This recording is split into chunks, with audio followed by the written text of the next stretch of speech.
Per mi la divulgació científica és molt important perquè si tenim per una banda institucions que estan fent recerca, que estan arribant a llocs molt lluny en el coneixement i no els podem compartir amb la resta de la població, és com que el procés queda una mica a mitges.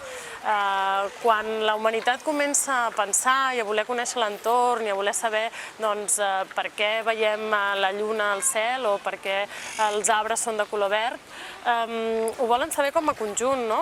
Els humans tots volem saber i tots volem poder-nos aprofitar d'aquest coneixement que obtenim per poder millorar el nostre dia a dia.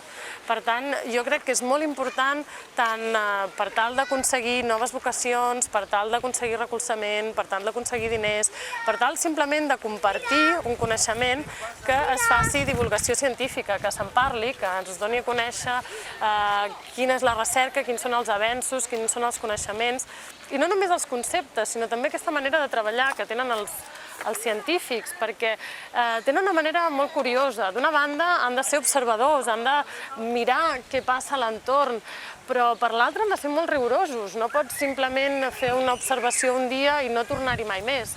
Per tant, hi ha una disciplina. Així que jo crec que la ciència i la tecnologia ens donen un tarannà, un ser juganer, un ser curiós, però un ser valent i també un ser treballador. I fins i tot amb coses més de tecnologia, una idea d'enginyer, de construir, no? Si la ciència entén els mons del nostre voltant, els enginyers construeixen nous mons.